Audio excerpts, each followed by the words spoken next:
Good morning, everyone. This is Leanne Griffin. I just wanted to let you know that we do expect to get started on time in about 5 minutes. And in the meantime, I have posted some technical information in the chat panel that you might find helpful. Thank you.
Good morning, everyone. I'm Leanne Griffin, And on behalf of the Florida Alcohol and Drug Abuse Association, welcome to today's webinar entitled Treating Individuals Living with Complex Trauma and Substance Use Disorders. This webinar is being made available through a collaboration of the Florida Department of Children and Families, Office of Substance Abuse and Mental Health, and the Florida Alcohol and Drug Abuse Association.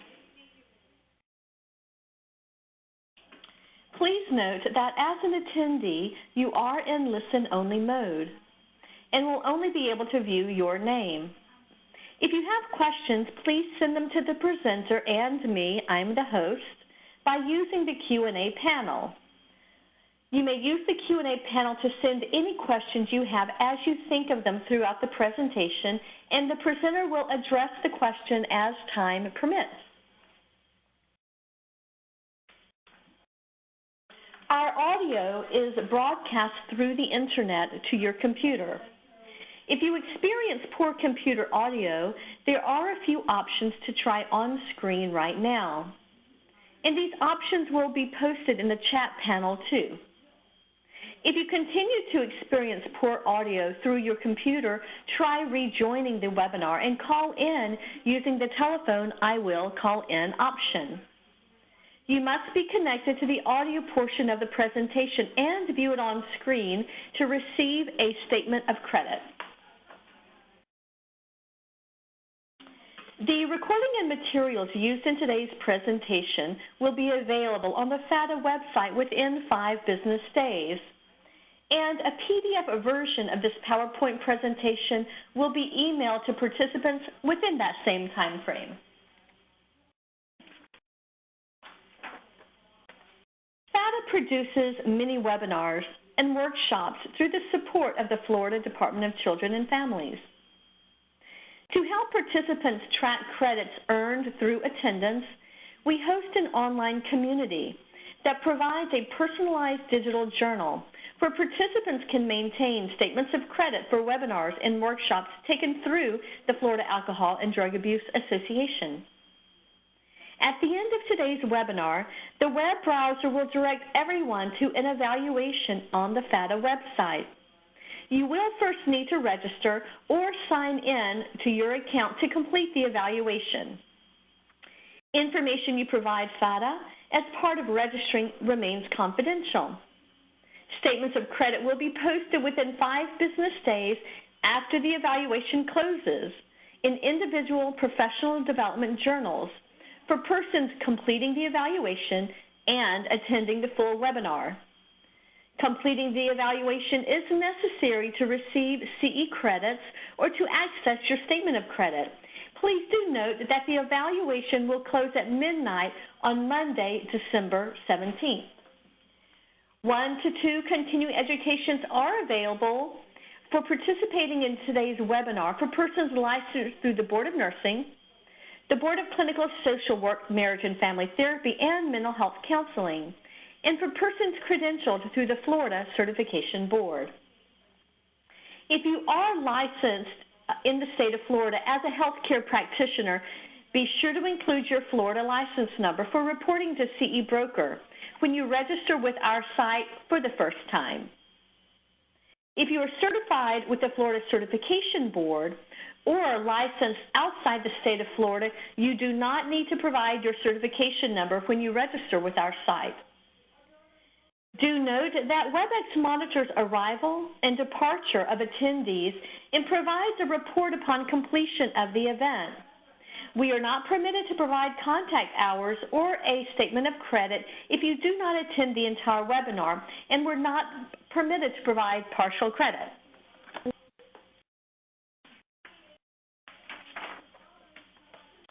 I'd like to introduce our presenter for today.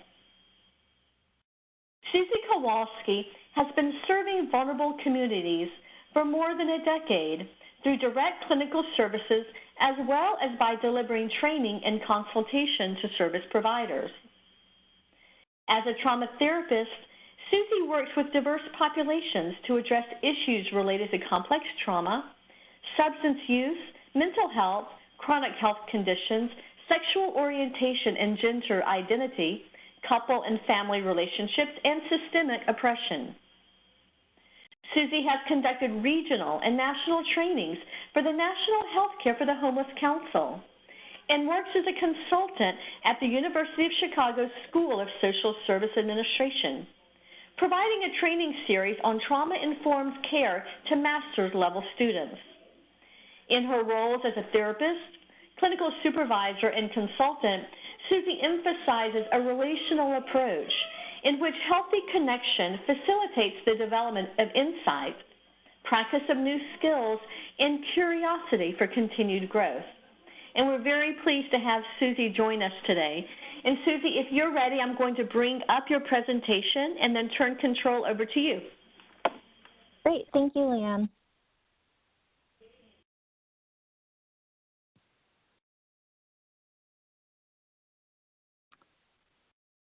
Okay, great.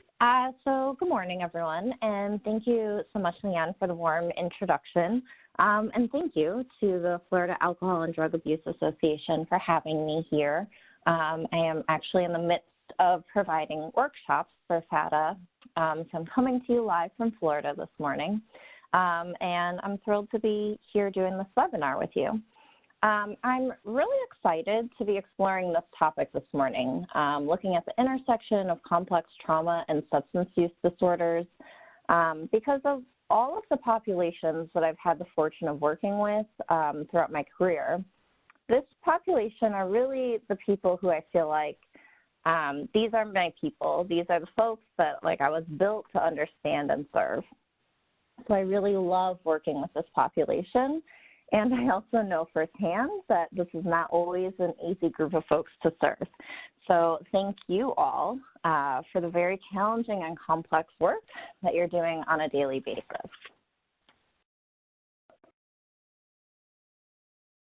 Okay. So here's my contact information. Leanne, can you hear me? Yes, I can. Okay. My computer is having some kind of an issue. So I have the slides printed. I'm sorry, everyone, for this technical difficulty. It's forcing me to restart. But maybe I can just tell you when to switch the slides until my WebEx is back up. Sure, that's fine. I'll be paying attention, and just prompt me if I miss something. Okay, thank you very much. And thank you all for your patience. So here's my contact information. Feel free to reach out to me with any questions or comments. I really love hearing from folks after training. So these are the different ways to get in touch with me. Right now I work in Chicago at a large mental health organization in a program working with people who are experiencing their first episode of psychosis. And as I mentioned, today I'm really excited to be coming to you live from South Florida because it is at least 40 degrees warmer here. So I'm more than happy to escape to Florida in mid-December. If we could go to the next slide. So this is our roadmap, so to speak, for this morning. We'll spend a good amount of time talking about complex trauma and the many ways that it affects people. And then we'll kind of layer substance use on top of that to consider the intersections between complex trauma and substance use disorders. And then last, we'll talk about some administrative and clinical factors that are important to take into account when we're working with this population. I also want to mention that we will take a short break about halfway through. So if you have questions, we can address them at the break, and then I'll leave a couple minutes at the end for questions as well. Leanne, if you can go to the next slide, please. So for me, the relationship between complex trauma and substance use disorder really kind of begs the question, which came first, the chicken or the egg? Did one lead to the other, and how do you separate these things out?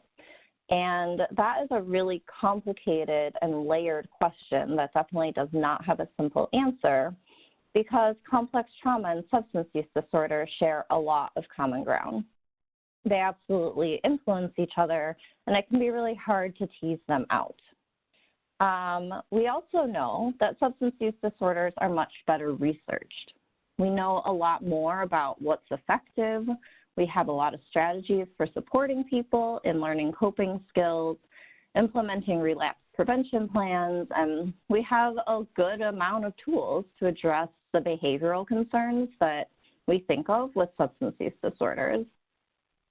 We have really well-established systems of care for substance use disorders, whereas when we think about complex trauma, like we don't even have a diagnosis for that.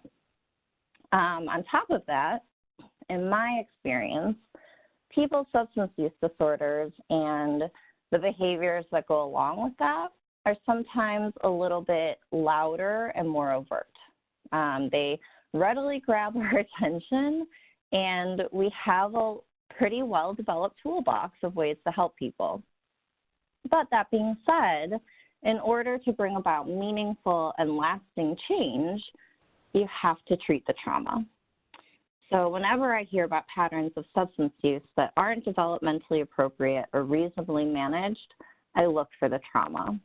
And for many people, what we find is ongoing, unthinkable loss and trauma that really characterize a child's upbringing.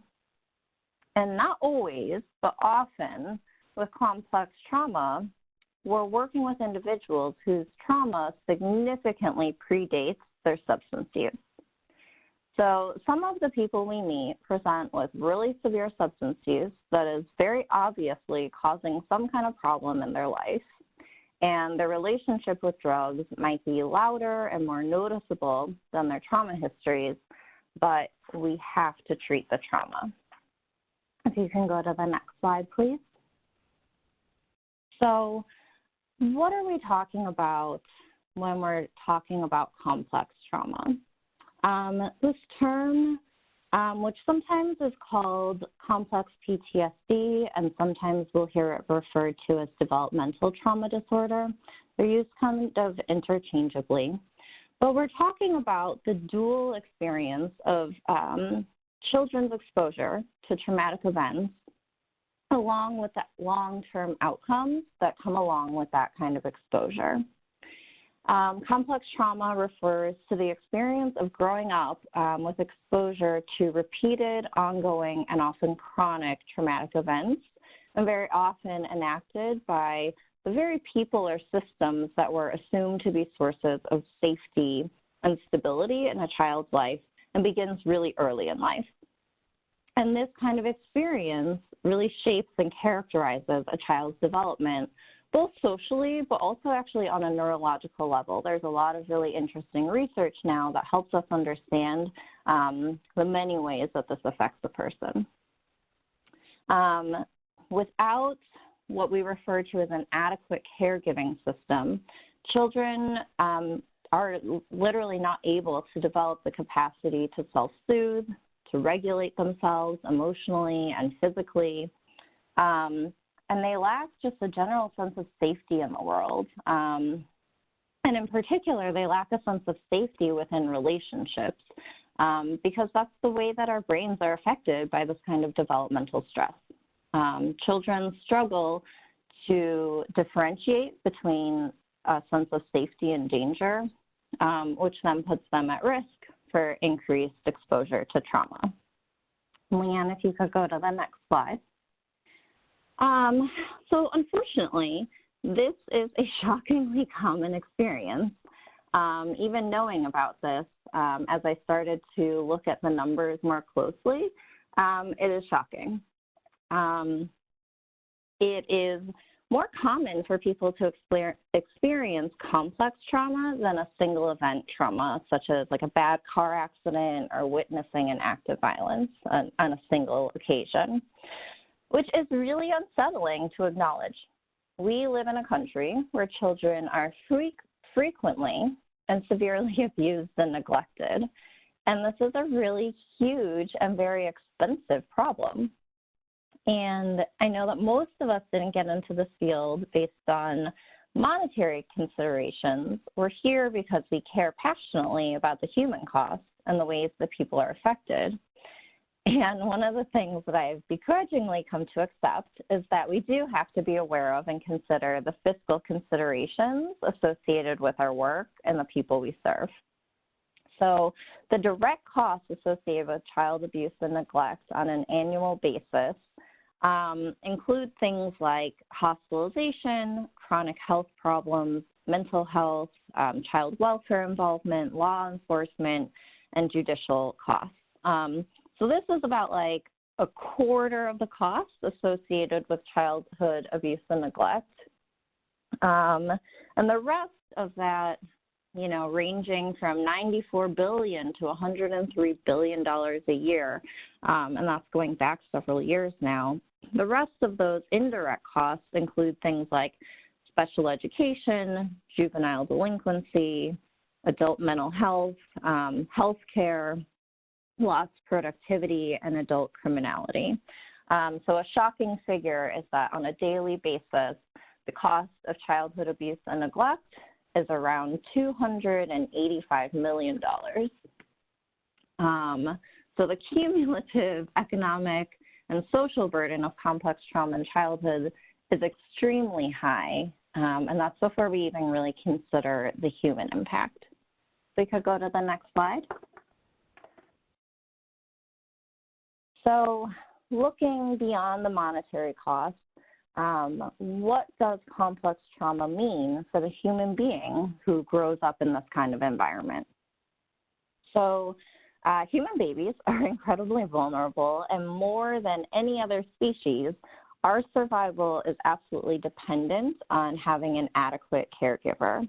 It's an interesting and really astounding fact that without experiencing what we call cues of attachment, so things like touch, eye contact, being spoken to in a gentle voice, being rocked, a human infant is literally at risk of death. We need those cues of attachment in order to survive, let alone thrive. The development of healthy attachment usually occurs in the first year of life and happens through thousands of instances of repetition. So a baby cries, which is kind of their way of signaling a need, and hopefully an attuned caregiver can really interpret and respond appropriately to those different kinds of needs, and comes and changes their diaper, feeds them. And through this happening, the baby learns that the world is basically an okay place and that they'll be taken care of, and when they voice their needs, they'll be tended to. And when that happens through thousands of instances of repetition, babies develop a healthy attachment style, which is how we develop literally the physical capacity to regulate our bodies and emotions. So all self-regulation really begins as co-regulation. That's where we develop that ability. So when children grow up in situations that are dangerous or unpredictable or uncontrolling, rather than dedicating their body's resources toward growth and development, their body instead is just focusing on survival.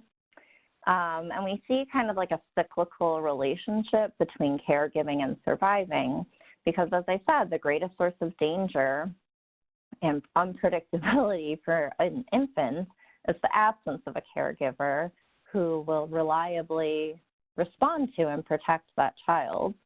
And at the same time, that absence of an adequate caregiver really limits the child's development of those same self-regulatory skills that help us manage and really mitigate traumatic stress, both physically and emotionally. So this is where sometimes it's really hard for us to tease up the difference between the impact of a specific traumatic event and the impact of a disrupted attachment relationship. But that has a really significant impact on someone's treatment needs. So in order to understand the behavior of children, we really need to integrate the disruption of early caregiving relationships into like the developmental models of trauma exposure and their outcomes. And then Leanne, my computer looks like it is back and running, so I can take back control if that works for you. I'll pass that back to you, Susie. Great, thank you so much. Okay. So with all that in mind, we have this big problem that right now we really lack an adequate diagnostic category that really captures the full range of experiences that traumatized children present with. So many children who grew up with complex trauma are given like various diagnoses. So things like PTSD, ODD, oppositional defiance disorder, ADHD, separation anxiety disorder. We see a lot of depression, generalized anxiety, and a lot of times people are given like multiple diagnoses or they're kind of like inadequately diagnosed. And each of these different diagnoses really reflects and kind of speaks to some aspects of the traumatized child's experience, but very frequently does not represent the whole picture of what's going on with them.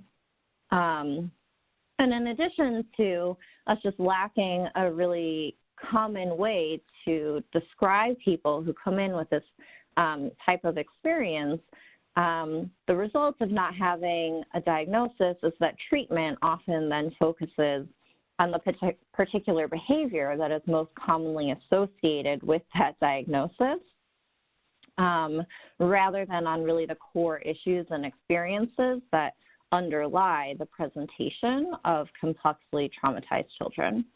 So as a result, this kind of approach leads us to systems of care that really focus more on the behavioral problems and can be very, very deficit focused, rather than assuming an approach that recognizes that a child who does not feel safe is showing us that very clearly through their different behaviors.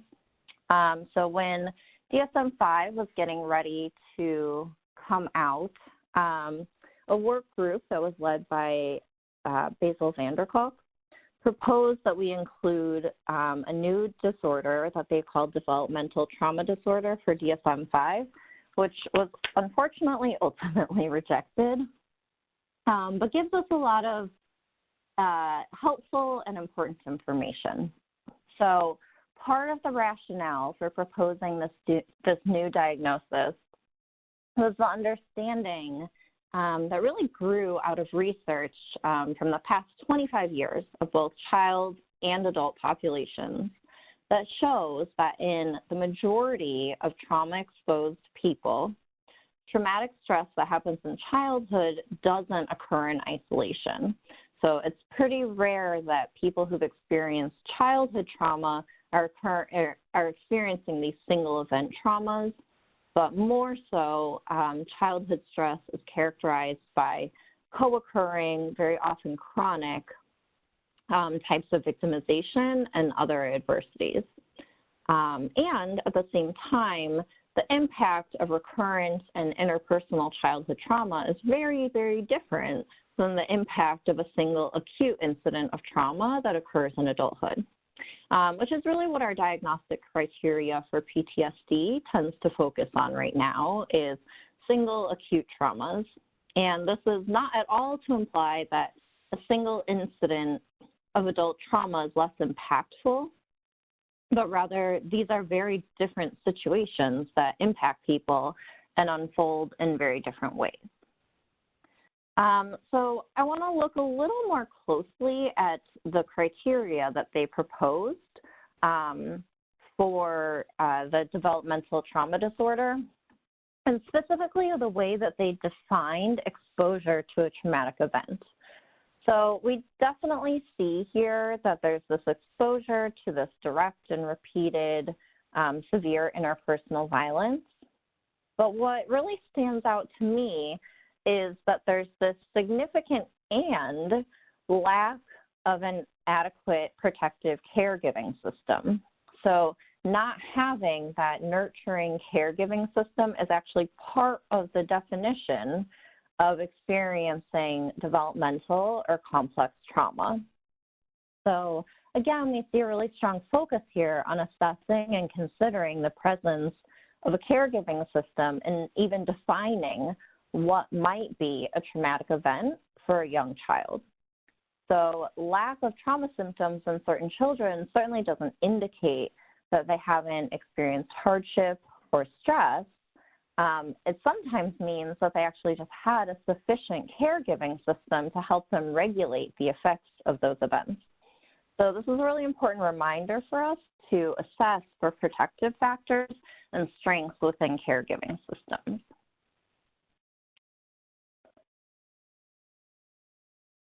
Sorry. Okay.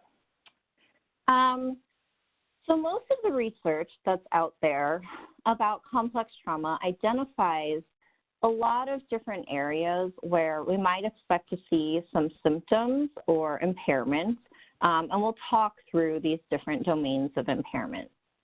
So here we're thinking about impairments that occur within a developmental context, and then in turn kind of lead to an impact future development.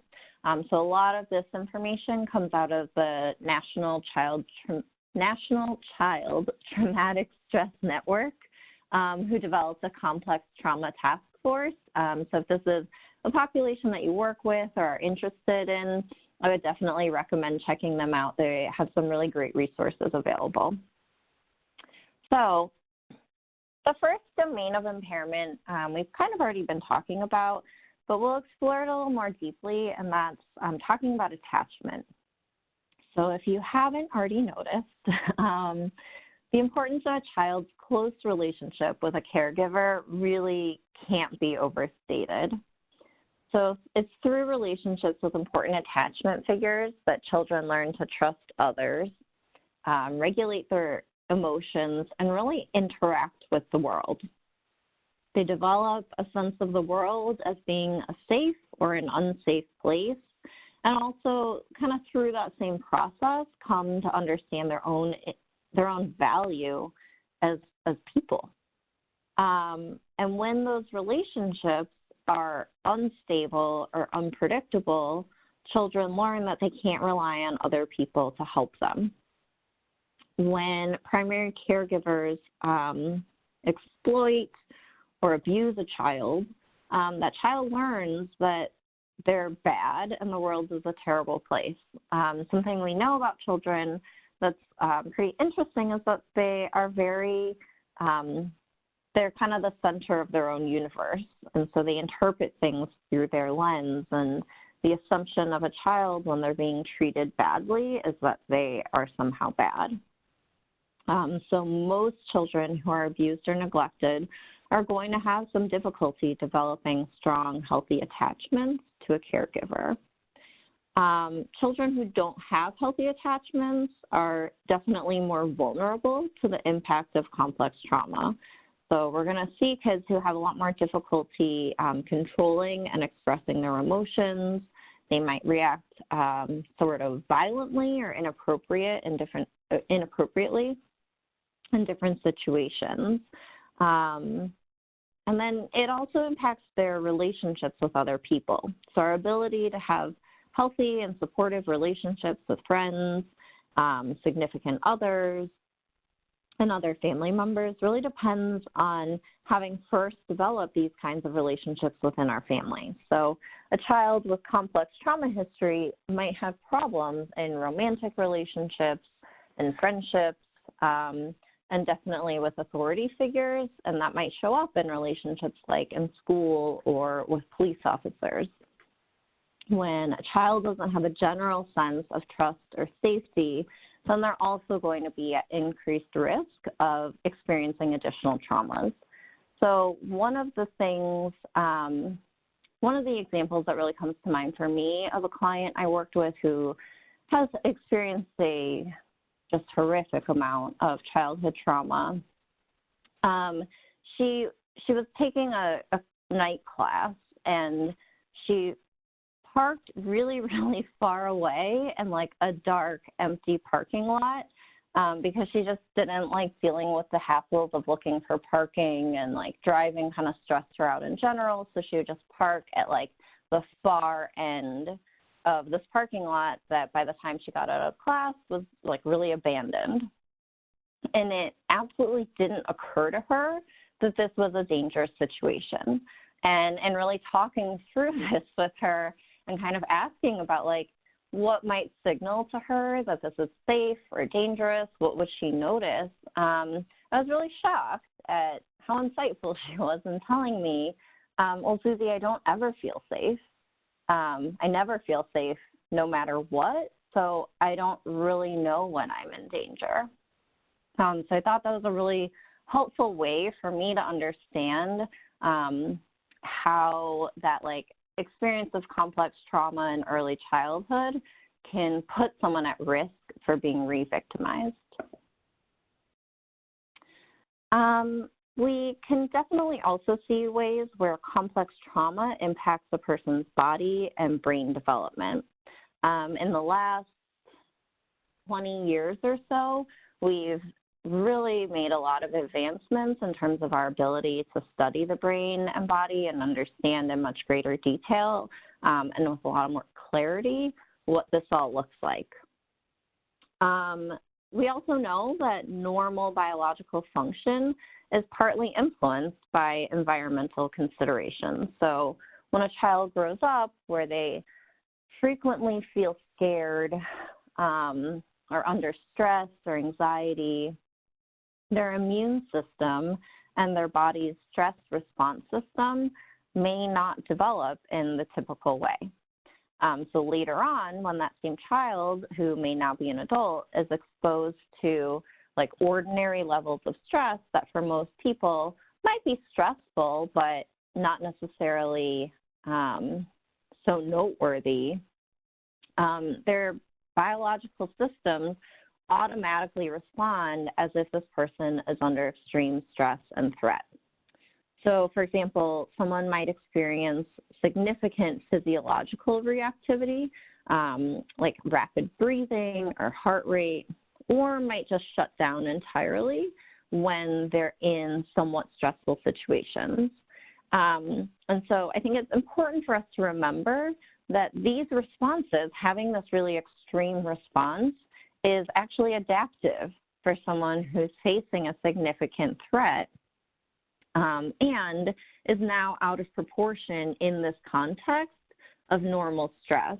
And so these folks are often perceived by other people as someone who's overreactive or someone who's kind of like unresponsive and detached.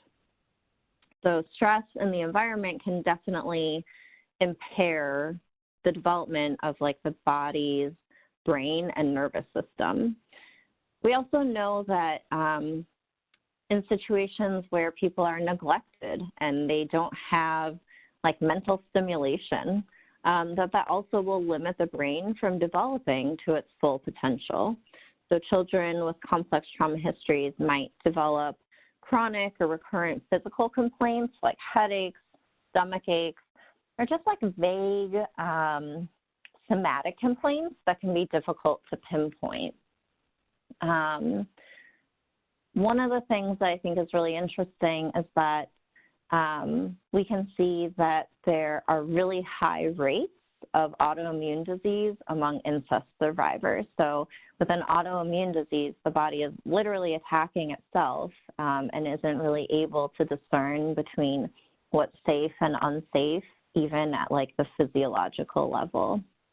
But adults with histories of trauma in childhood have more chronic physical health conditions and problems than children who don't. We also know that complexly traumatized youth frequently suffer from like a body dysregulation, meaning they over-respond or under-respond to sensory stimuli. So for example, they may be hypersensitive to sounds, smells, touch, or light, or they might suffer from conditions when they're really unaware of pain, touch from other people, and definitely we see a lot of people who are not really aware of their own internal physical sensations. So these are folks, when you ask them sort of what's happening internally on a physical level, really genuinely aren't able to answer that for you, and they're pretty unaware of what's going on, which again is adaptive, but also means that sometimes these are kids who get injured because they aren't really attuned to the amount of pain that they're experiencing. They might suffer from like physical health problems without really being fully aware of them, or the converse, where they might complain of chronic pain in different parts of their body where we can't really find any kind of physical cause. One of the ways that I see people as adults, and certainly younger, but as adults living with a substance use disorder, one of the things I see a lot is self-injury, and that happens at escalating levels of pain in order to feel anything at all.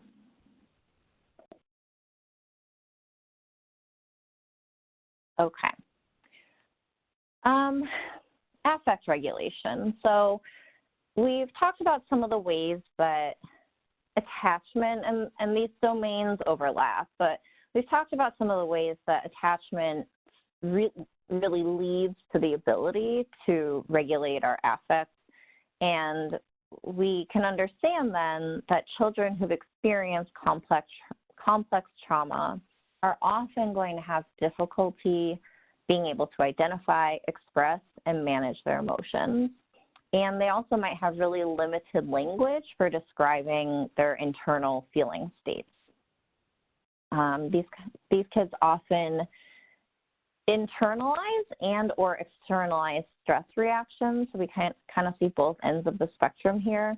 And as a result, we see a lot of very significant depression, anxiety, or anger, especially in younger people, although certainly not limited to young people. We see anger as one of the ways that depression gets expressed. These are often people whose emotional responses become really unpredictable and somewhat explosive. So a child might react to a reminder of a traumatic event by like trembling and being very angry, sad, or avoidant. For a child with complex trauma history, reminders of various traumatic events can really be present everywhere in the environment. And so these kids are sort of triggered on a very frequent basis. They react very powerfully and have strong reactions, and then have some difficulty calming down once they've become upset. And again, because in complex trauma, we're talking about traumas that are interpersonally based, even like mildly stressful interactions with other people can serve as a trauma reminder and trigger that same kind of intense emotional reaction. So having learned that the world is a dangerous place where even loved ones can't protect you, and can't be trusted to protect you, children become vigilant and guarded in their actions with other people and are more likely to perceive situations as being stressful or dangerous. They've done some really interesting studies where they'll show an image of a person walking toward you that's pretty innocuous and neutral, and people who've experienced complex trauma are much, much more likely to, at the brain level, looking at brain scans, to interpret that as some type of threat. The other thing we sometimes see with affect regulation that I just want to mention is that many children also learn to tune out their emotions and become really unaware of how they feel internally, which can also make them vulnerable to being re-victimized. It's a helpful thing for us to notice when I start to feel a little bit scared and when I feel a little bit uneasy about something that's going on with another person. That's a really helpful thing for us to pay attention to. That's something that we see sometimes get sort of tuned out.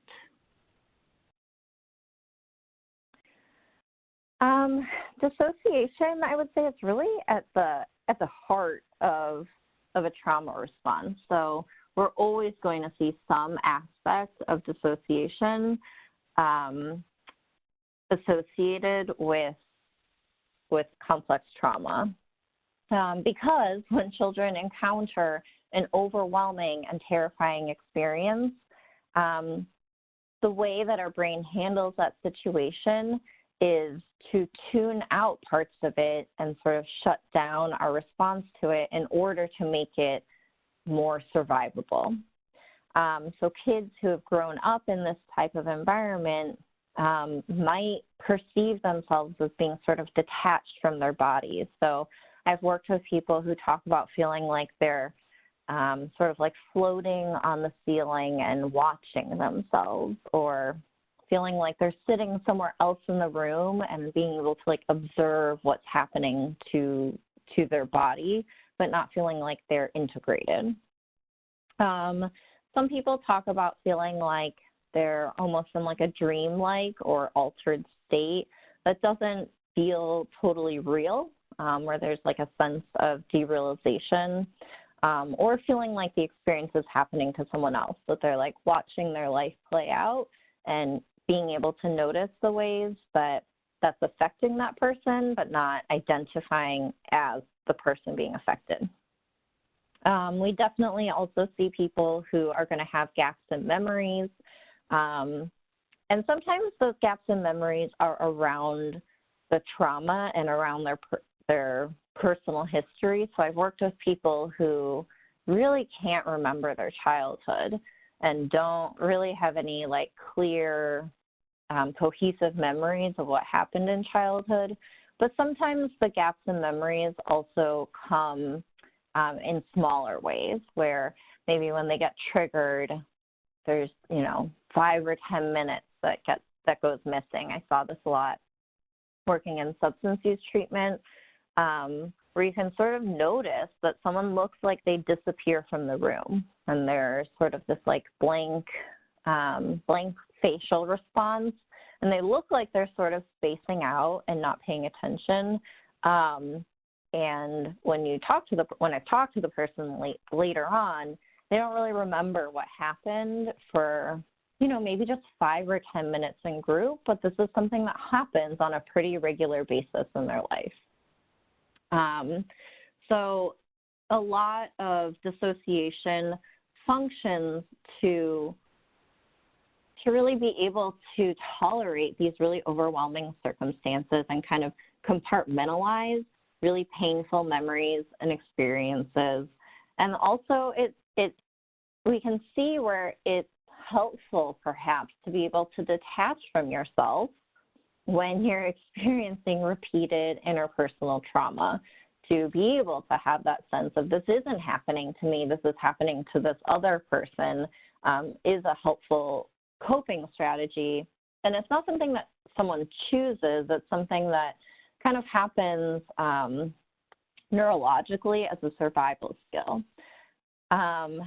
But where we see this being very adaptive in terms of like managing extremely traumatic events, the level of dissociation that results can also lead to a lot of difficulties with behavioral management, affect regulation, and even something like your self-concept. So if you're not aware of yourself, how can you possibly listen to your own needs and notice and take cues from your body and develop a sense of identity and self?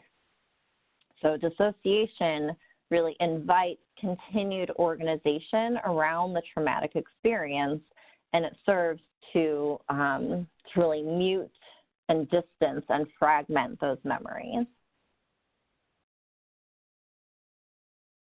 So in terms of thinking about someone with complex trauma and their behaviors, I think this is the one that often most readily comes to mind, is that we're aware that a child with a complex trauma history might be really easily triggered or set off and might be more likely to react very intensely.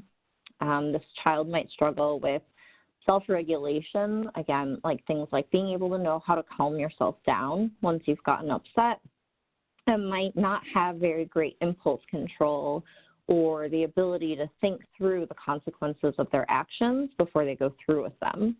So the result of this is that we see that complexly traumatized children often behave in ways that appear to be unpredictable or oppositional, or volatile and extreme.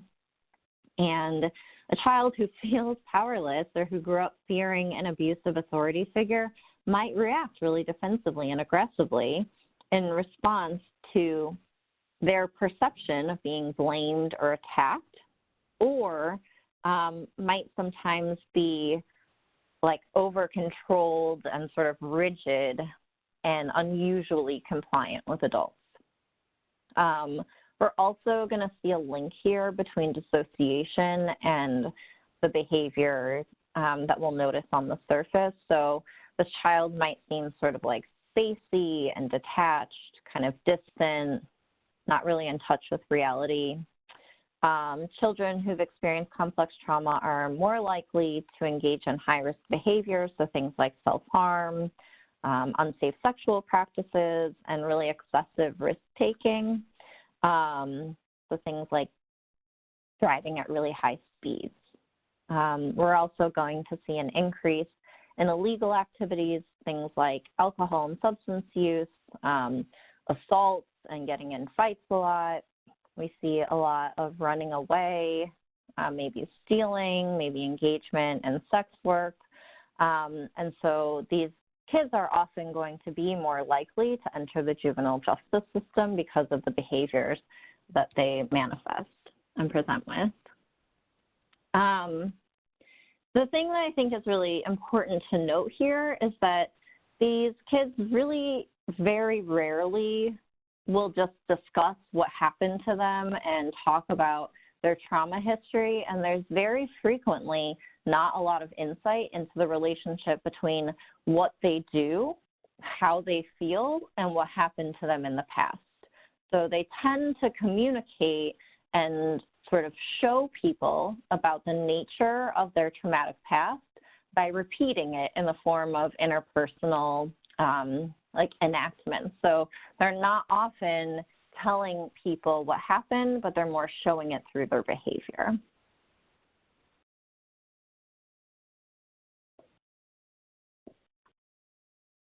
Okay. Thanks for bearing with me with these technical things. So cognition. One of the things we know in looking at these brain studies is that when people are threatened and when we're experiencing some sort of life-threatening interaction, the cortex, which is like this big, massive part of the brain that that helps us think of like problem solving, that allows us to take other people's perspectives. A lot of our language ability is housed in our prefrontal cortex.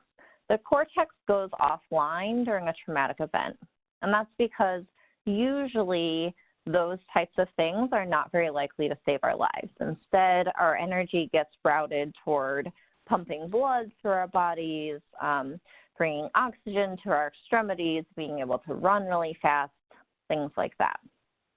So if we think about someone who has experienced repeated complex trauma, we need to recognize that we're working with someone whose cortex has been offline very often, and we can then expect to see a lot of impairments in their cognitive functioning.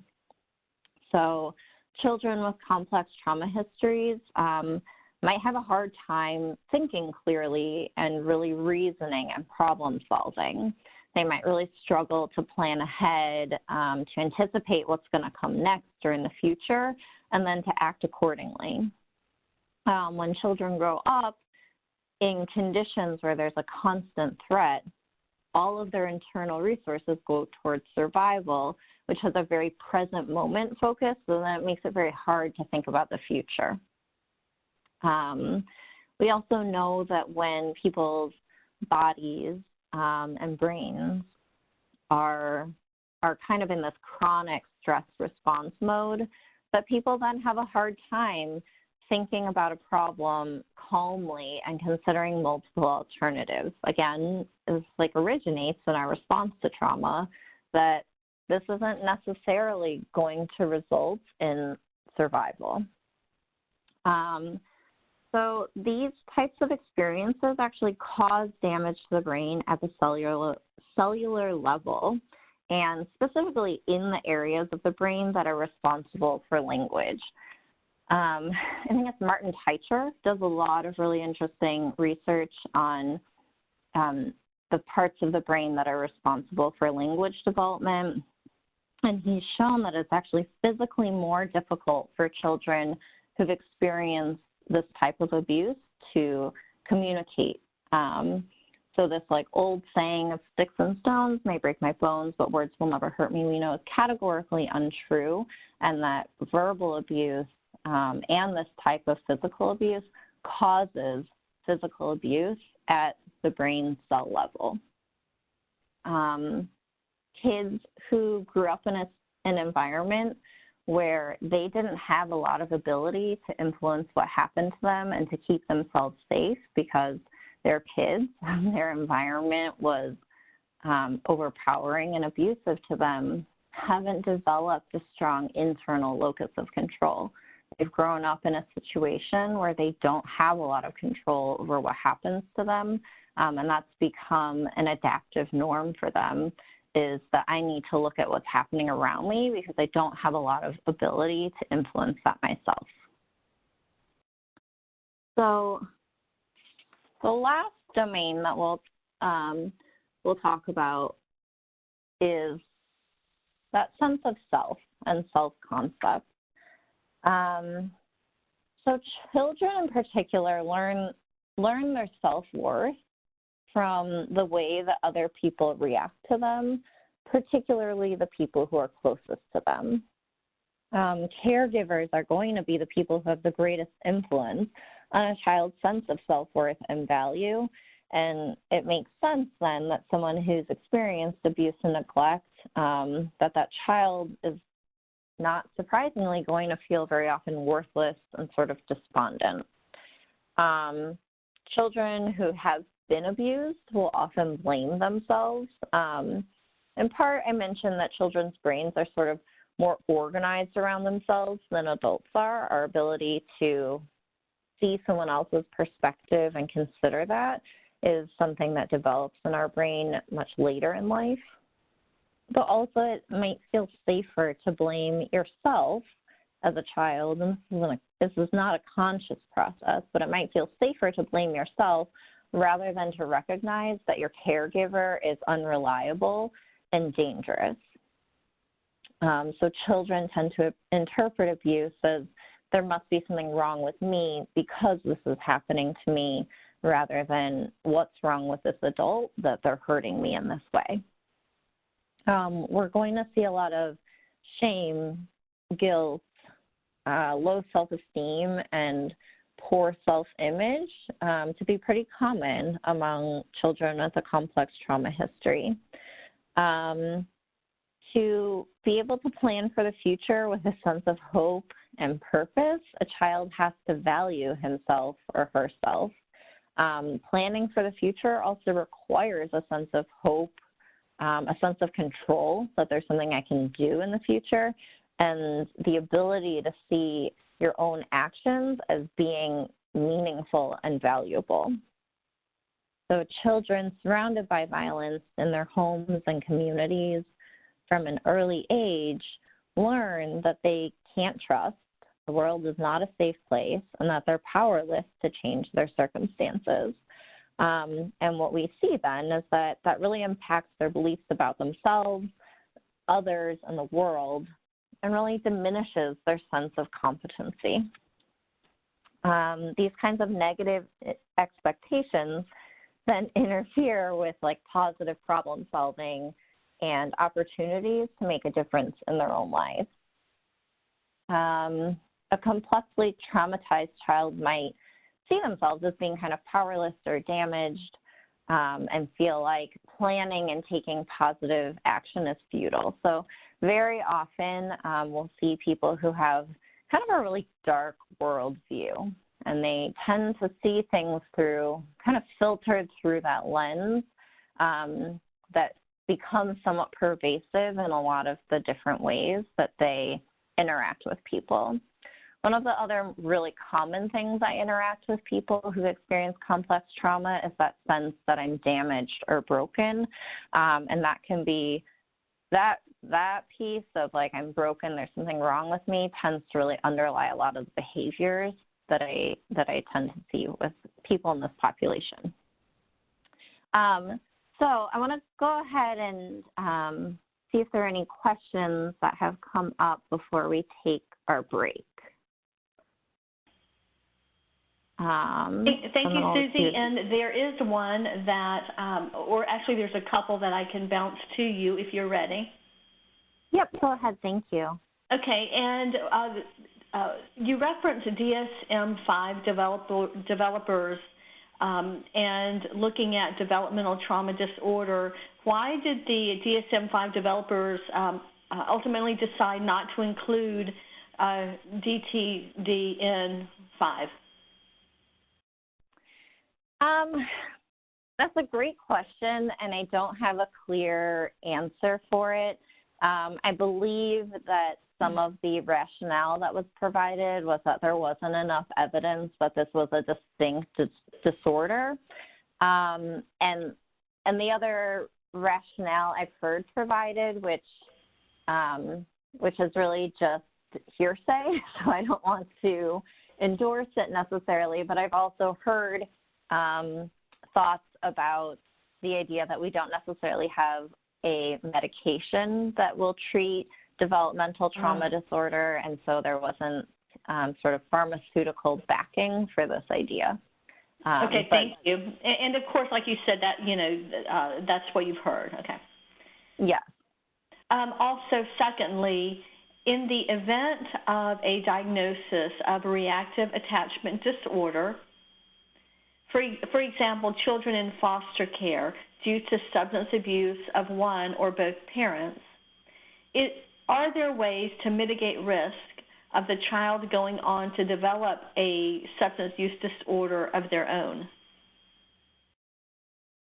That is a really great question, and that's sort of what we'll talk about quite a bit in the second half, but I think the domains of impairment are a helpful way to also think about different areas to target our interventions and be able to focus on improving someone's attachment to other people and being able to help them implement ways to regulate and developing some of these skills that experiences of maybe being in foster care because of a, maybe neglect or abusive situation at home would impact. Thank you, Susie. We'll go ahead and take our break now. I've got a few minutes till 11. Let's reconvene sharp at 11:05.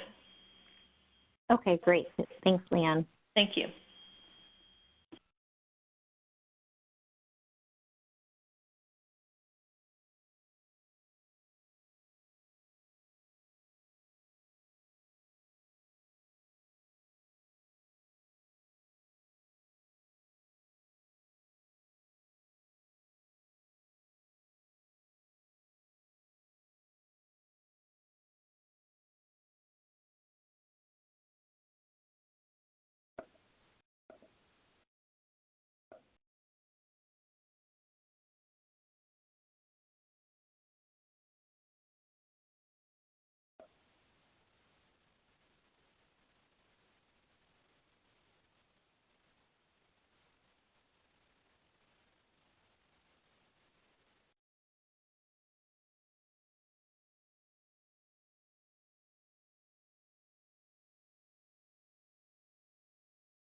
Susie?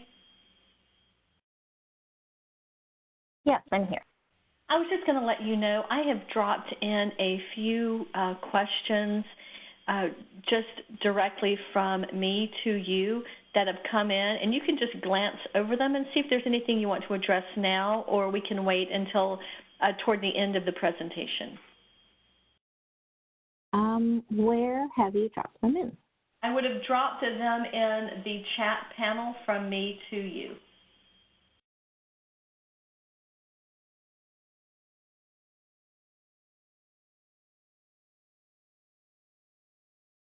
Is that a separate chat panel? Yes, and you'll open that up by clicking on the little person icon at the bottom of your screen. Remember how you activate the icons at the bottom of the screen? Mm-hmm. I can also, do you see your Q&A panel? I do. I can send it to you there as well. Okay.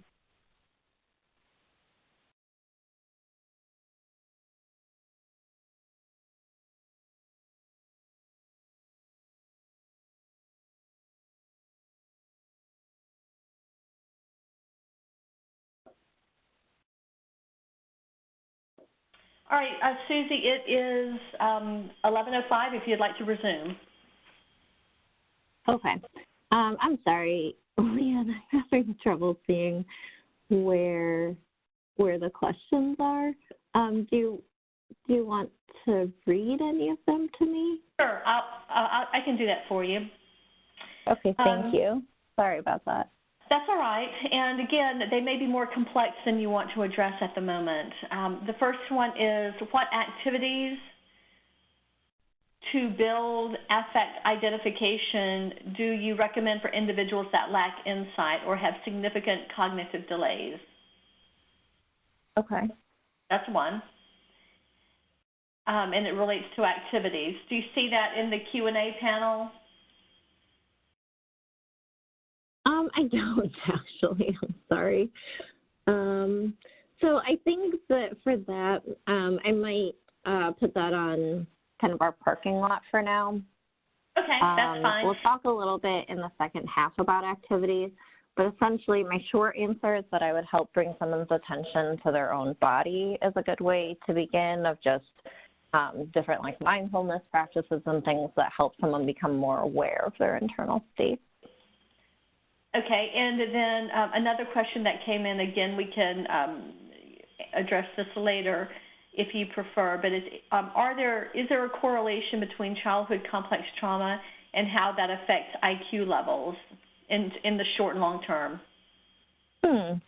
You know, I don't know the answer to that, but it's a really interesting question, and I could imagine that with all the ways that complex trauma affects someone's brain, that it would definitely have some kind of impact, but I'm not right now aware of a study that looks at that. Thanks, Susie. That's it.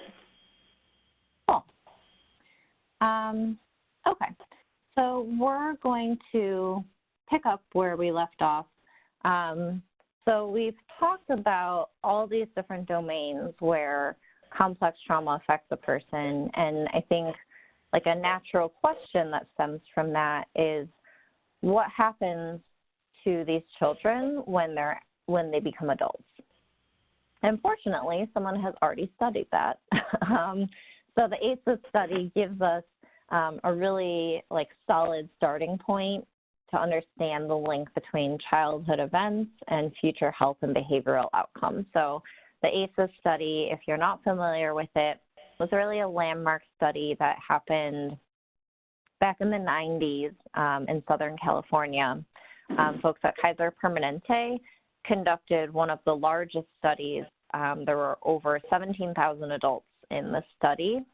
And what they did is they asked about 10 different experiences that people could have experienced as children. So they called them adverse childhood experiences, or ACEs.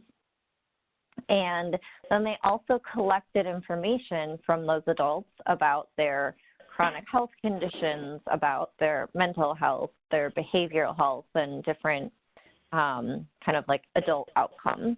And they found some really astonishing correlations there. So this is just for your reference. These are the 10 types of things that they were looking at. So they kind of categorize them as being different types of abuse, neglect, and then what they called household challenges.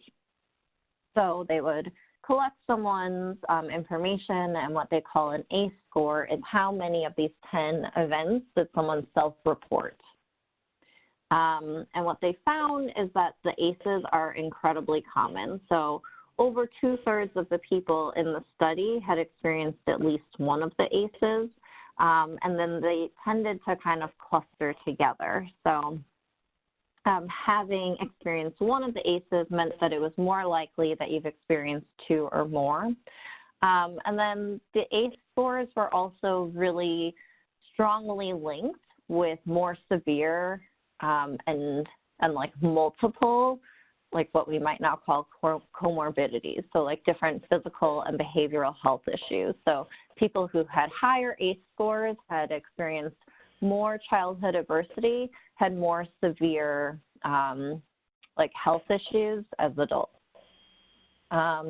We also see this passed down across generations, and I know that that's something I've been very aware of since learning about the ACEs study. When I look at my own caseload and families I've worked with, you can see where someone who grew up with, maybe 1 or 2 ACEs might then have a child who grows up with even more of them.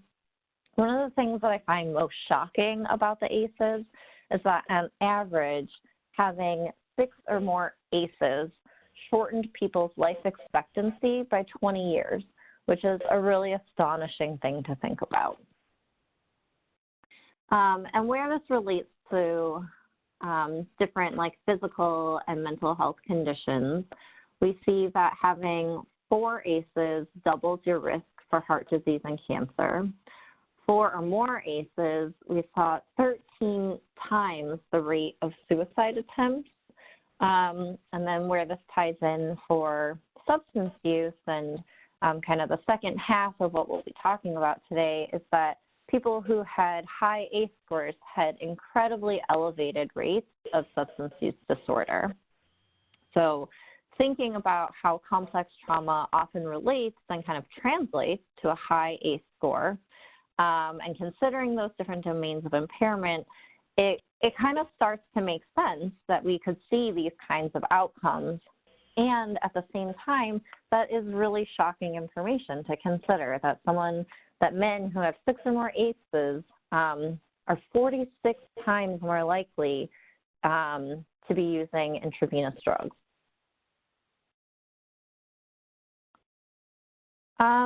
So it definitely stands to reason then that people who've experienced complex trauma are going to be at a significantly elevated risk for substance use disorder. Another way of kind of understanding the behavioral patterns of people who are chronically traumatized as children is that these behaviors represent people's adaptations to overwhelming stress. So children might reenact behavioral aspects of their trauma. I did see a question come in about this. So a child who has experienced some type of like aggression might then become aggressive toward other people. We see a lot of really sexualized behaviors associated with people who've experienced sexual abuse. And these are like automatic behavioral reactions.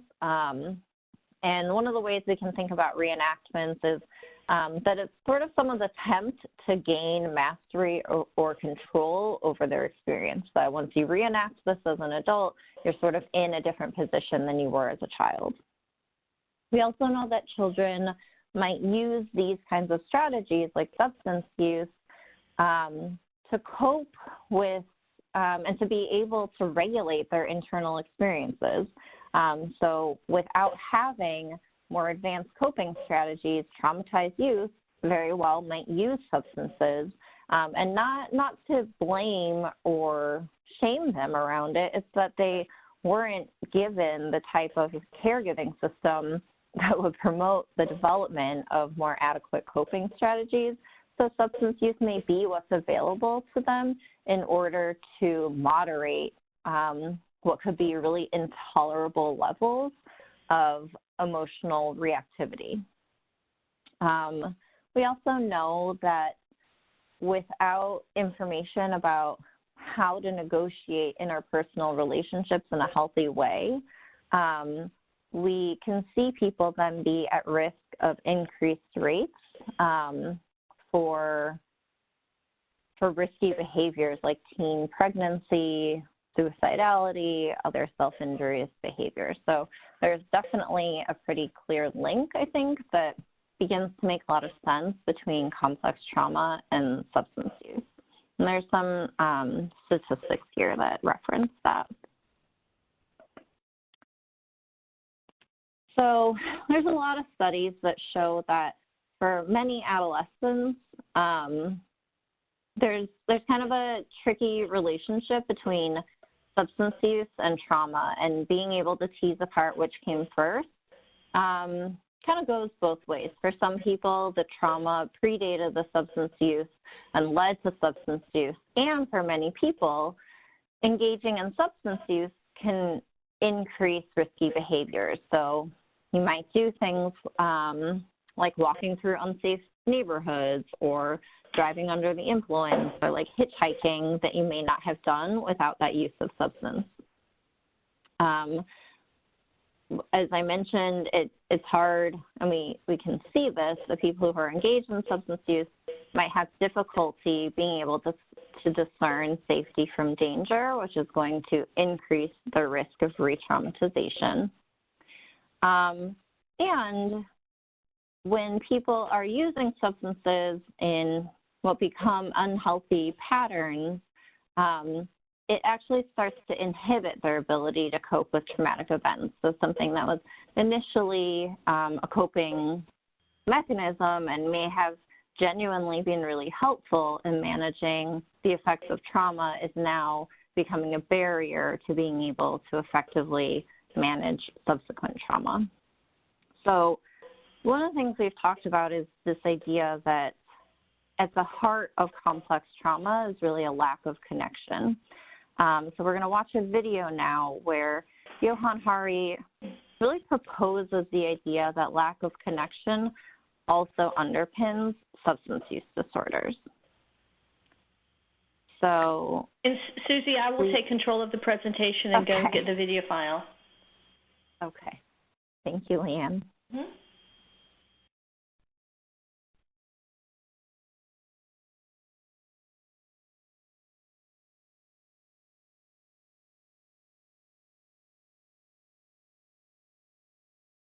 And we'll start it here in one second.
Susie, I'm going to turn control back to you.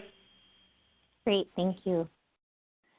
So this is somewhat of a controversial idea, right? Someone asked, where can you find this video? It's on YouTube. If you literally just enter Johan Hari, everything we know about substance use is wrong, this will come up.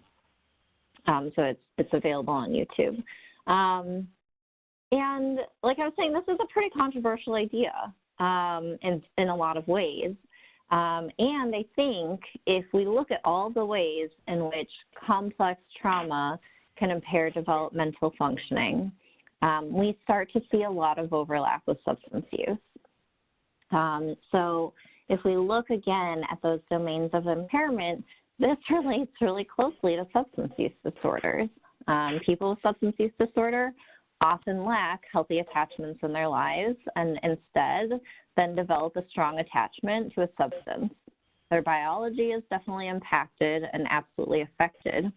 And people use substances to manage their emotional states. But like we've talked about, they also find sometimes that substance use can both help and hinder emotional regulation. One of the most common explanations I hear for substance use is that it offers an escape or dissociation from an otherwise intolerable reality. People with substance use disorder very often develop and demonstrate a lot of impulsivity with their behaviors that can lead to a lot of other behavioral problems. And people's substance use and relationship to their drugs can definitely skew people's thought process, and people's sense of self can begin to center around their substance use. So it kind of stands to reason then that if we can address these different domains of impairment, we might be adequately addressing both the co-occurring needs that present when we're working with people with complex trauma histories and substance use disorders. One of the other things that I really like that they talk about toward the end of that video is that we haven't really talked about recovery on a community level. And I think in all of my experience in working with people who've experienced trauma, I think that's a mistake that we see in trying to treat trauma as well, that we treat both trauma and substance use as individual issues that happen to these individual people, and we try to treat it on an individual basis. And I think to be effective, and what I think trauma-informed care really directs us toward, is that we need to take more of a public health approach to treating trauma and substance use, and sort of like zoom out the lens. We're not going to be effective in treating either substance use or complex trauma in isolated incidents. We need more of a broader system lens approach. So what we're going to do now is take a closer look at the DSM-5 criteria for substance use disorder. And I'm going to ask you to consider these criteria through the lens of the domains of impairment. So on each slide, you'll see a poll, and you'll be asked to indicate which of the domains might relate to these different criteria for substance use disorder. So there's not necessarily a right or wrong answer here. It's more so about thinking through these criteria through a different framework. So DSM-5 talks about a substance use disorder as being a problematic pattern of substance use leading to clinically significant impairment or distress as manifested by at least 2 of these following symptoms that occur within a 12-month period. So the first one, so for this first poll that should be coming up for you is going to ask you to answer for 3 questions. And there's the domains are listed on the bottom left corner there. So for the first one, the substance is often taken in larger amounts or over a longer period than was intended. So go ahead and indicate in the poll which of those domains are associated with that criterion. And there can be more than one. There's often more than one. So go ahead and fill out the poll.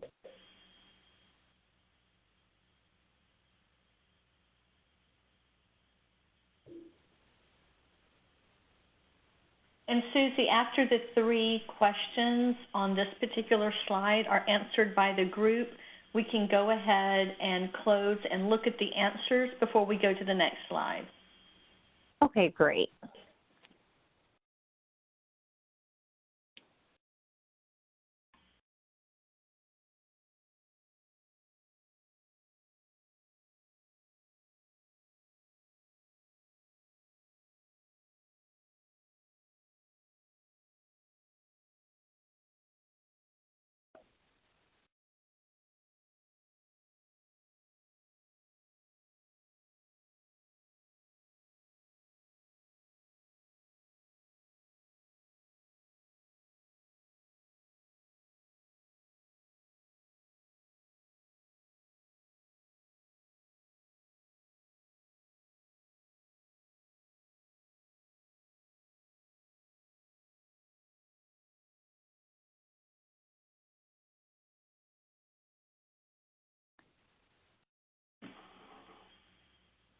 We'll give it just another second or two, and then we can close this poll, if that's all right, Susie. Great.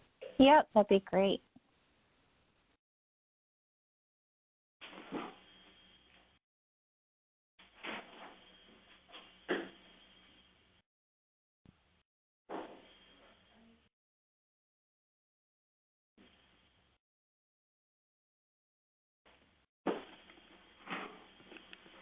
So while we're waiting for the poll results to come in, one of the things I think is interesting to consider with the criteria for substance use disorder, as is the case for a lot of diagnoses in the DSM, is that the criteria is really more geared toward adults than adolescents.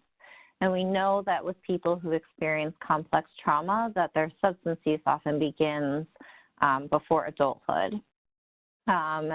And so with this and with like our definitions for PTSD and depression, and some of them do a better job than others, I think, of clarifying and taking into consideration like what this looks like at different age groups. And Leanne, do we have the results from the first poll? No, not at the moment. And if you want to, we can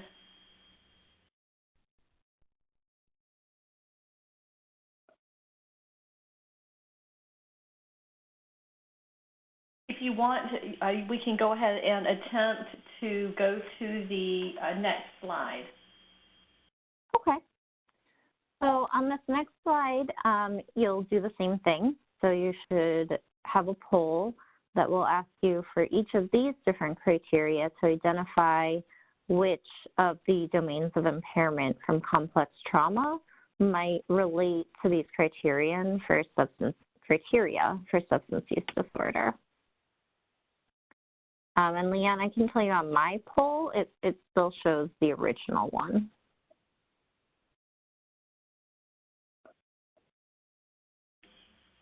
Just a moment, Susie. I'm going to see if I can.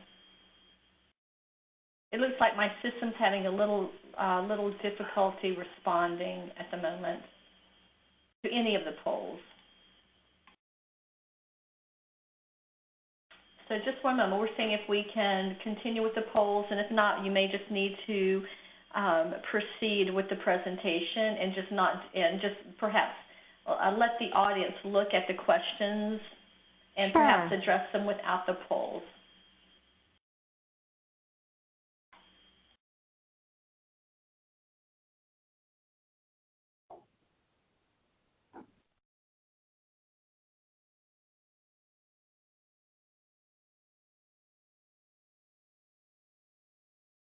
We may have been a little ambitious with our polls and the number of questions and the number of polls. It was worth trying. So let me see. Have you moved to the second poll yet? Or to the second screen that has the second round of questions? I have moved to the second screen, and on mine for the poll, it still shows the first one. So I might just go ahead and talk through these. I think that would be for the best. Okay. I'm a little unclear on what comes in the chat versus the Q&A, but I'm seeing some different things. So I'll go back to the first set of criteria. So for the first one, the substance is often taken larger amounts or over a longer period than intended. Again, there's not like necessarily right or wrong answers. Some of the ones that I think about in terms of the domains is like affect regulation, that if I'm using because I'm really upset, it may take larger amounts of that substance or over a longer period than I intended in order to get the desired like affect regulation. I think of dissociation as being in play here, that sometimes I think people may use without necessarily really paying attention anymore to how much they're using or how long it's been. It's more just sort of like they're zoned out and doing this. And then I also think of behavior regulation, that someone may start using and might intend to only use for a little bit and then behaviorally ends up using for a lot longer period of time than they were initially thinking. And then for the second one, there's a persistent desire or unsuccessful efforts to cut down or control substance use. Again, I think here of affect regulation and behavior regulation, that it might be hard to make these types of changes if someone doesn't have a lot of ability and capacity to regulate their behaviors and their emotions. I also think of self-concept here. So for me, that comes into play, or the way I'm thinking about it, is that I think sometimes for some people, their substance use becomes a part of the way that they self-identify. And there's often questions around like, I don't necessarily like using anymore, but I don't know who I am without my substance use. And I think the same can be said for trauma, where people don't like that their lives are organized around their trauma histories, but aren't necessarily sure anymore of like what life would even look like without their trauma history. For the third criteria, a lot of time is spent trying to get, use, or recover from the substance. Here, I think definitely of attachment, that someone's day is really starting to revolve around their substance use. Their time is sort of organized around it. I also think of behavior regulation, that it's hard to make this type of change. And then also cognition, where I think for some people, they're not necessarily thinking through, what do I want to do tomorrow and what do I want my day to look like? It's become sort of a rote piece of this person's daily life. So I'm in the Q&A. I'm not necessarily seeing other responses come in, but I also might not be looking exactly in the right place. But feel free to add in your domains in the Q&A if you are able to, and I'll see if I can see them. And I can see them, Susie. It's just that we've got 300 people trying to respond to that poll, but the Q&A in the chat panel is fine for people to respond that way as well. Cool. Well, thank you all for your enthusiasm. I think our enthusiasm sort of broke the poll, but I appreciate your participation. Okay, so here for the fourth one, a craving or strong desire or urge to use. The ones that I think of being there are attachment. I often have worked with people where this is sort of what I do to soothe, and I feel like this urge to do it. And sort of the same way that people crave and feel a strong desire to be with someone they love, that I think ties in with like affect regulation as well, that this is something that helps me feel a way that I want to feel. And then behavior regulation, I think, fits in there, where we see sometimes that impulsivity. And then certainly biology, that there can be a biological component to cravings. For number 5, recurrent use results in failure to fill major obligations at work, school, or home. Here I think of dissociation, that we sort of zoned out these other parts of our life and aren't necessarily able to like make space for them and tend to those pieces of ourselves anymore, which I think relates also to self-concept, that I don't necessarily even think of myself as a person who participates in work, school, or home life anymore, that someone's self-identity can be really centered around managing their substance use and their trauma history. We also can see here perhaps some behavioral regulation, because there are many people whose substance use does not result in failure to fill major role obligations at work, school, or home. And really what we're seeing there is a difference in behavior, that there are some people who are able to use substances but still go through with the behaviors of the things they need to do. And I also think of cognition here, of being able to plan and make decisions and think through different actions. For number 6, that you continue to use despite negative consequences in your relationships, essentially, that are either caused or exacerbated by use. Here I think of attachment, that a lot of times people who have not had strong attachment histories may develop, as the video indicated, more of an attachment to the substance than to the other people in their life. I think here again of affect and behavioral regulation, that it's hard to make changes even when there's problems being caused, because it's hard to moderate what's happening inside, which makes it hard to moderate what's happening externally. So that's kind of speaking to the affect and behavioral regulation.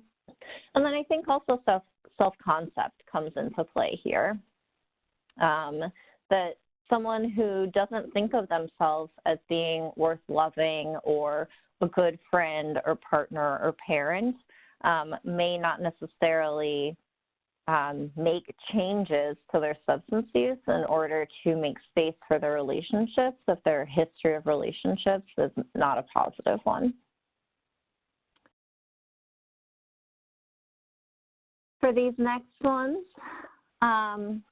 important social, occupational, or recreational activities given up or reduced because of use. Here I think of like attachment again, that the person may have a stronger attachment to their substance use than to these other parts of their life, which, much like some of the other criteria, I think behavioral regulation and self-concept and cognition are at play there. I also think that dissociation has a piece here, that sometimes people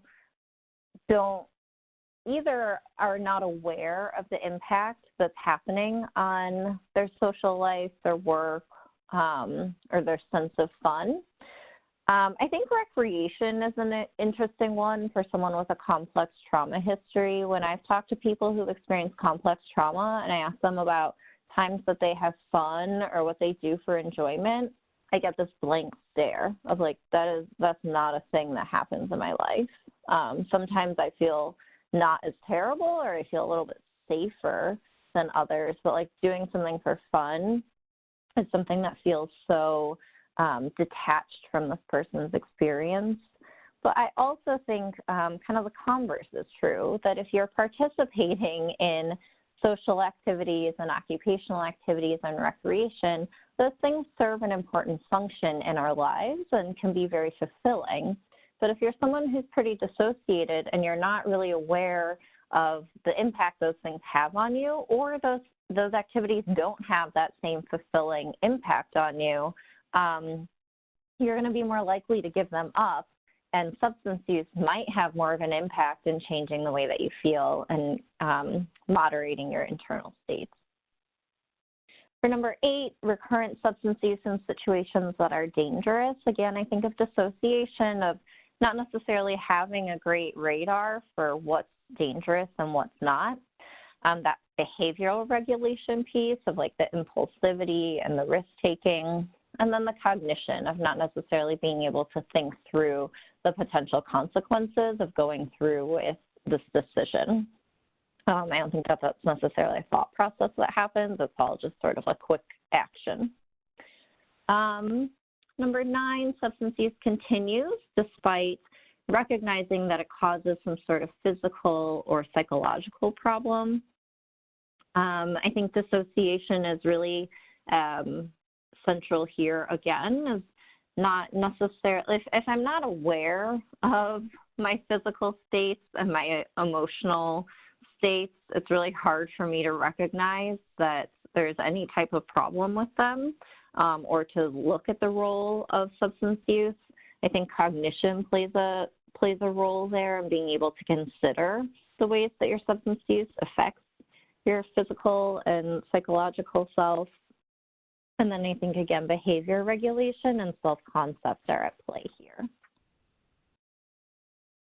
And then these last two, for tolerance, either needing more of the substance to get the same effect or having a diminished effect with the same amount of substance use.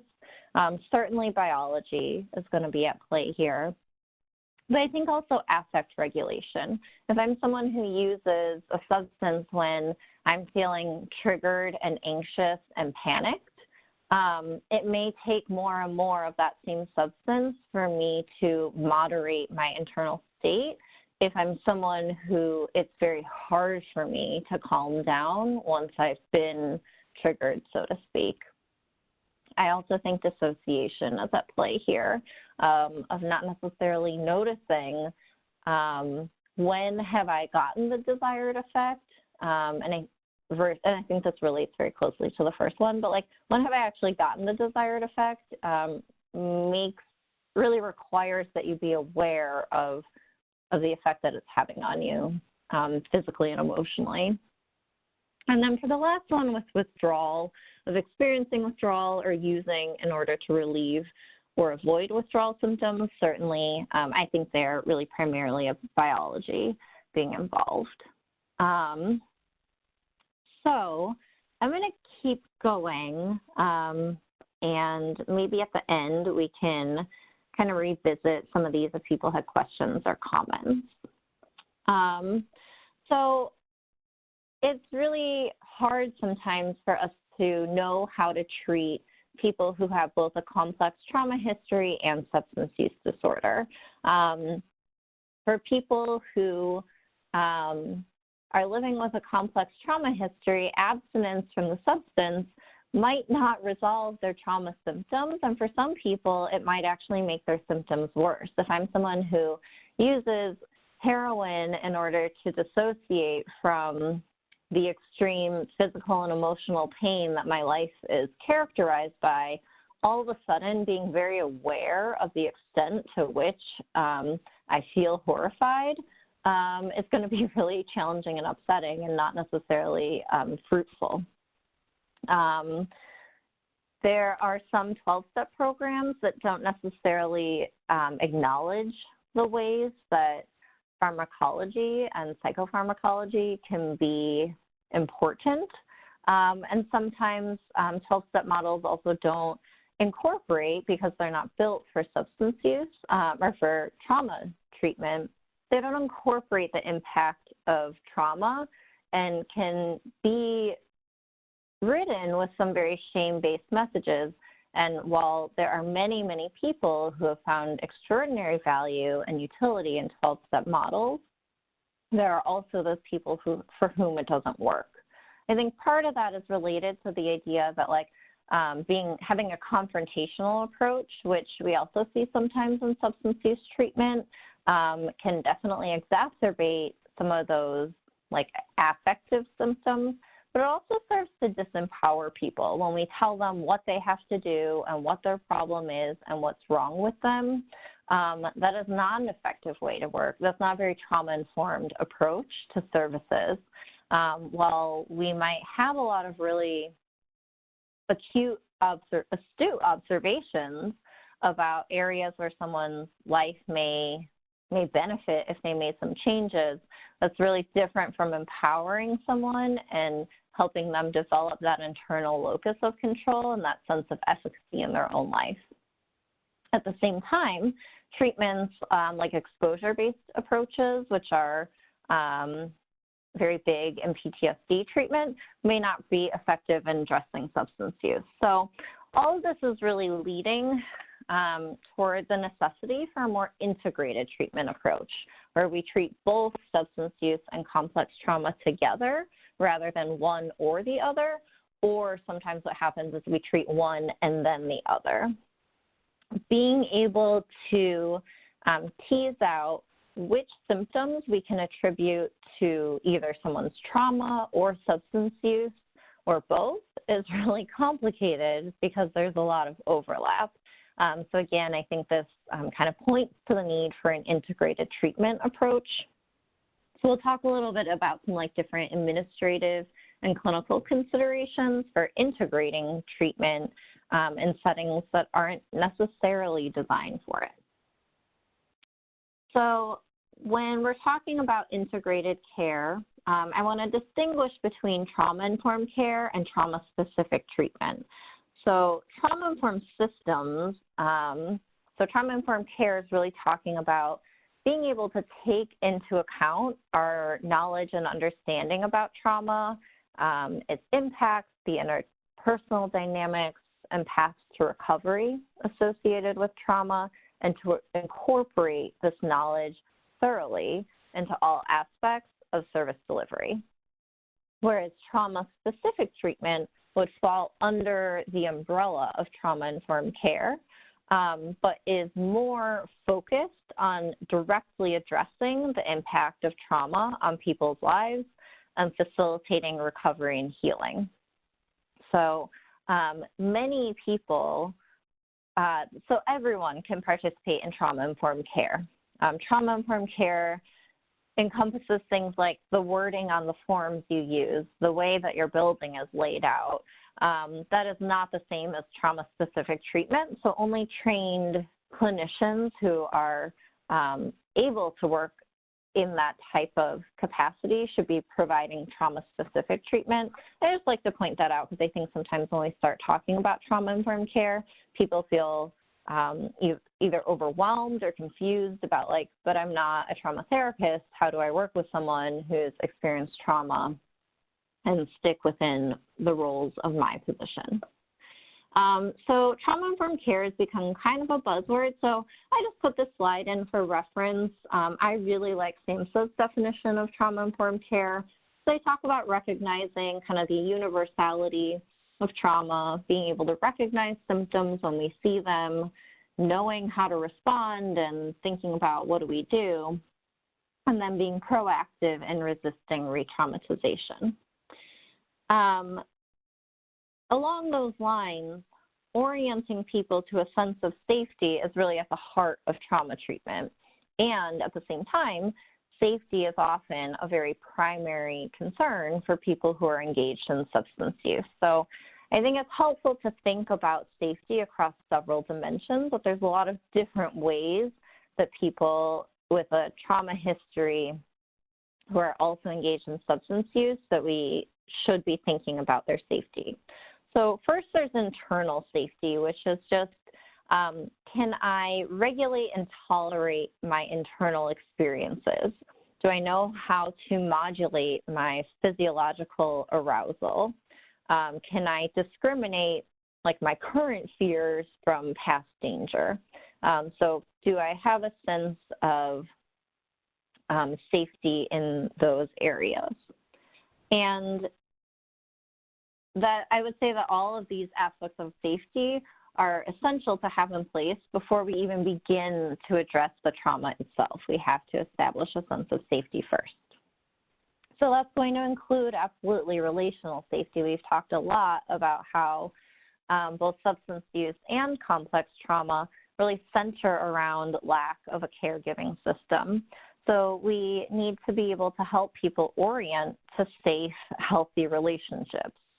So do they have a consistent relationship where they can predict what kind of response they might get? There's safe limits. There's appropriate praise and positive reinforcement. Predictability and boundaries are going to be really crucial in terms of relational safety. Physiologically, does this person have strategies in place to modulate their experiences in safe ways that don't include like reliance on harmful strategies? So things like self-injury, substances, food. Do people have positive relationships to those parts of their lives?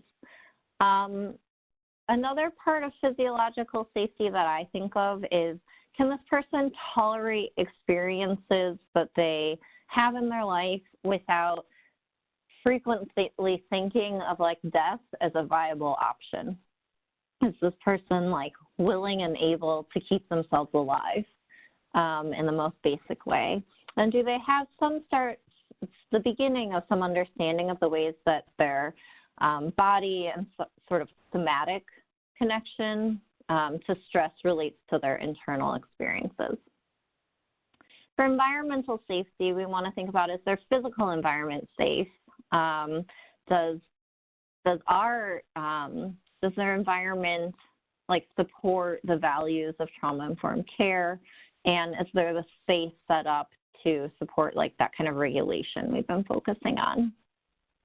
In terms of therapeutic safety and agency safety, those, while our job is going to encompass all of these dimensions of safety, specifically the last two are talking about us. So is there a sense of trust and a therapeutic alliance with safe boundaries in place?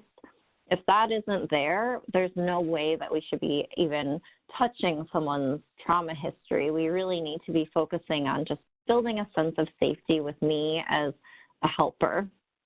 We also want to remember and keep in mind that our helping relationships very often mimic the same dynamics that were the scene of the crime for that interpersonal trauma. And then at the agency level, are there trauma-informed policies and procedures in place? And that goes for both the staff and the people receiving services there. We want to be able to offer people safe or balanced and transparent information about ways to keep themselves safe in terms of their substance use also.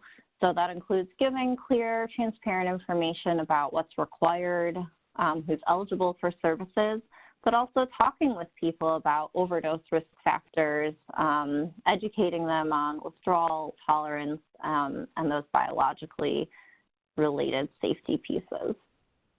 So if we're going to be providing trauma-informed treatment in an integrated way, we need to recognize that for both substance use and related to trauma, that like trauma is a defining and organizing experience in this person's life. We need to be proactive in creating collaborative relationships.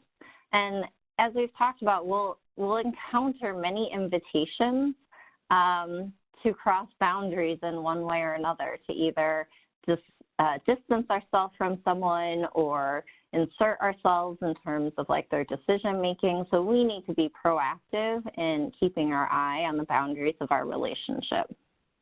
We definitely need to be aware of the very layered and complex interactions between substance use and complex trauma.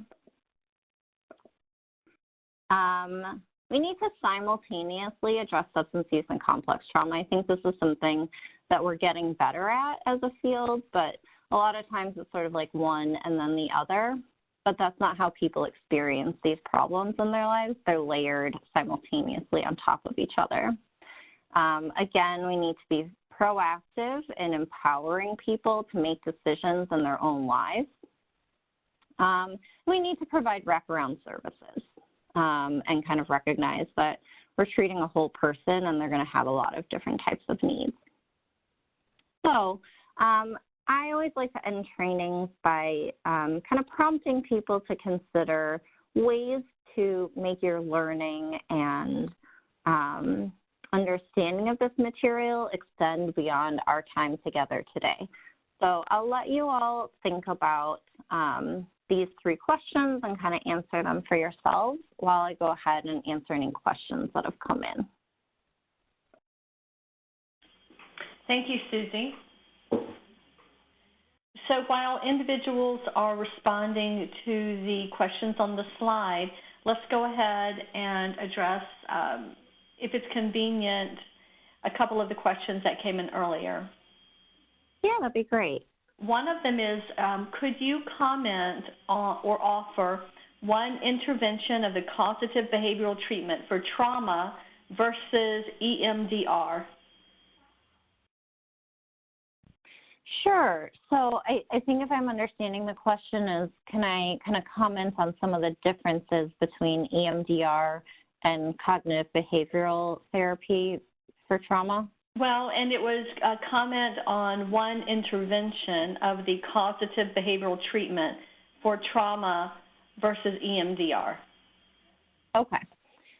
So those two are very, very different approaches. EMDR is a more body-based somatic approach that I find fascinating and would love to get trained in, but it's sort of utilizing a body-based approach that helps us maintain access to both parts of our brains in order to revisit some of the traumatic events and kind of shrink their impact. So that's a gross, oversimplification of EMDR, but that's sort of my understanding of it. Whereas I would say cognitive behavioral therapy for trauma is going to focus much more on disrupting and challenging some of our thought processes around trauma responses. So, for example, that might be something like being able to recognize that this person, and so I'll use myself as an example, but I, as your therapist, am not here to hurt you, and that when I maybe use a phrase or interact with you in some way that might mirror something that your abuser did, that there's a difference between the two of us, and helping someone develop that cognitive distinction between two people who might share one very small, similar behavior or even word. I worked with someone who there were certain words that she was very, very sensitive to, and being able to kind of walk her through her thought process of, if I use that word, then I'm sort of the same as her abuser, and being able to start to examine her automatic thoughts around that.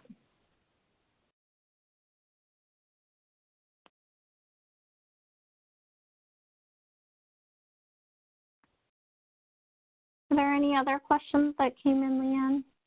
Yes, that's right. I do have one that came in earlier.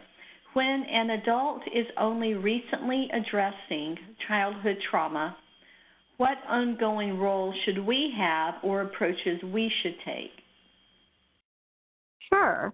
So I think that's very common that people don't address their childhood trauma until adulthood. And thinking about the material we've covered today, I think that makes a lot of sense, that as adults, oftentimes it takes until adulthood that you may be able to escape that abusive relationship and have enough capacity to build a sense of safety to even become aware of the full impact. So we'll definitely see quite a lot of that. And our role, I think, is helping the person to establish a sense of safety, as I mentioned, across those multiple domains. And I think sometimes we move too quickly to addressing the trauma itself, whereas we really want to focus first on building up someone's coping skills and capacities before we start to unpack what happened, because we can anticipate that will stir them up, and they need to have good coping skills in place in order to manage that. And Susie, we have received a couple of other just good questions and asking for comments, but did you want to, as we bring this in for a landing, did you want to address or comment on any of the three questions that you asked people to respond to just now? So I think that these are more questions for people to consider for themselves. So I know I like to think about like what's the one thing that I'm going to take away from today's material that kind of stands out to me. What's one change that I'm going to make at work? So how will I apply that material? And then to think about how am I going to continue to learn about this information, because this is not the kind of information that we can really master in 2 hours. So I like to think about ways to be continually dedicated to learning about this. So I apologize that we kind of ran out of time for some of the questions at the end here. I appreciate everyone's participation. And unfortunately, that broke our poll, but that's okay. If you have follow-up questions or you want to reach out to me, feel free to do so. You have my contact information. But I just want to thank you all again for joining me this morning, and I want to thank FATA for having me. And it's been a real pleasure to spend the morning with you. And Susie, I did want to let everyone know that we had a couple of audience members ask where to find the video that we played. I did drop in the link to the chat panel and the Q&A panel. You can find it there. And Susie, again, what was the name that you had suggested they could search under on YouTube? Johann Hari. It's Johann, and his last name is Hari, Hari. Okay, thank you very much. And Susie, if you are ready, I'm going to go ahead and take control of the presentation, and we'll have our concluding remarks. Okay, thank you.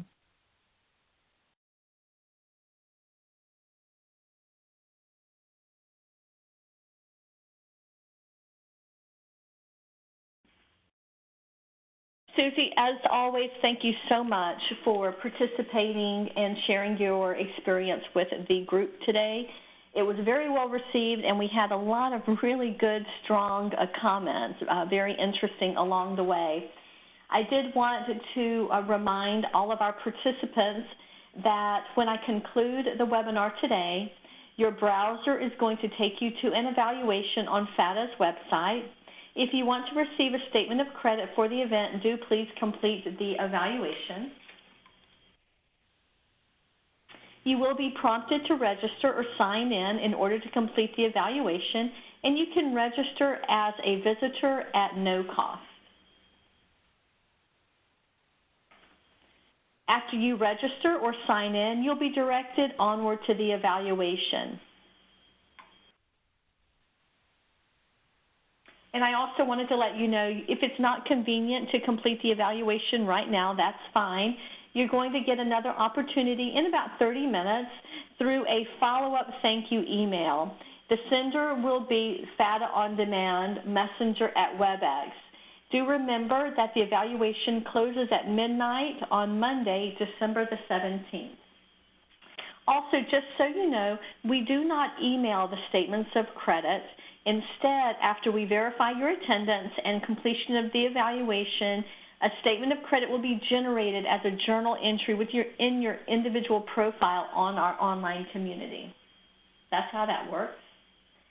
So in closing, I wanted to thank you all for participating in today's webinar, and would also like to recognize and thank especially the Florida Department of Children and Families, Office of Substance Abuse and Mental Health for funding today's education. And have a great rest of your day. And now please hold for the evaluation. Thank you.